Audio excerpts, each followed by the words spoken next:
আমার ছেলে আসুক, তোমাকে ঘর থেকে বের করে দেবে। ঠিক আছে, তোমার ছেলে আসুক, বউকে ঘর থেকে বের করে না মাকে ঘর থেকে বের করে সেটা আমিও দেখবো। এই কি হয়েছে অন্নদা? ললিত, তোমার মাকে এক্ষুনি ঘর থেকে তাড়াতে হবে। আরে কি হয়েছে বলবে তো? কিছু হয়নি, হয় তোমার মা এই বাড়িতে থাকবে না আমি এই বাড়িতে থাকবো। মা কি হয়েছে গো? গায়ে জ্বর বলে রান্না বান্না করে একটু শুয়েছিলাম। শুয়েছিলে? আর এই কাপড়গুলো কি তোমার বাবা এসে কাচবে? এগুলো তো কালই কাচলাম বৌমা। দেখেছো কিরকম মুখে মুখে তর্ক করছে? ললিত, তোমার মাকে ঘর থেকে বের করো, নইলে আমার বাবা কিন্তু উকিল, তোমাদেরকে জেলের ভাত খাইয়ে ছাড়বো। মা তুমি এ বাড়ি থেকে চলে যাও।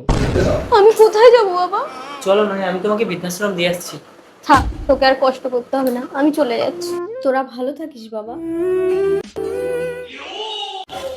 ভাত দাও অন্নদা। ভাত বেড়ে খাও।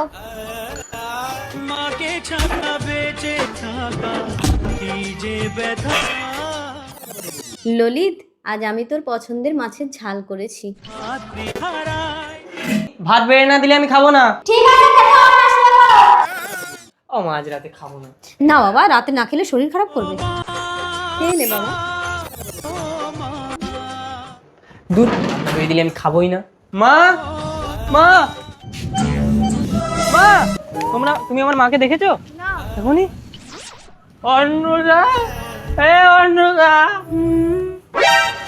আমার মাকে আমি খুঁজে পাইনি। তুমি মদ খেয়ে ঘরে ঢুকেছো? বেশ করেছি, তোমার জন্য আমার মাকে আমি বের করে দিয়েছি। তোমারও এই বাড়িতে আর কোনো জায়গা নেই, বেরিয়ে যাও। তুই আমার গায়ে হাত দিয়েছিস, একটা উকিলের মেয়ের গায়ে হাত দিয়েছিস, তোর কি ব্যবস্থা করে দেখ। বাবা, তুমি একদম এই ঘরে উঠবে না।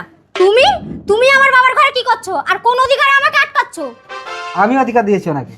বাবা, হ্যাঁ, একজন আইনজীবী হয়ে একটা অসহায় মানুষের অবলম্বন হওয়াটা কিন্তু মানবাধিকার। আর তোর জন্য এই মানুষটা অসহায় হয়েছে, তাই তোর পাপের প্রায়শ্চিত্ত আমাকে করতে হচ্ছে। বাবা, তুমি যদি আমার শাশুড়িকে নিয়ে সংসার করো তাহলে আমি সমাজে মুখ দেখাতে পারবো না। ঠিক আছে, তাহলে তোর মরা মায়ের কথা মনে করে এই মানুষটাকে বাড়ি নিয়ে গিয়ে দেবী রূপে পুজো কর, যা। চলুন মা, আজ থেকে আমি আপনাকে দেবী রূপে পুজো করব। নমস্কার। নমস্কার, আসুন। দেখলেন তো, সঠিক রোগের সঠিক ওষুধ দিলে তবেই অসুখ সারে।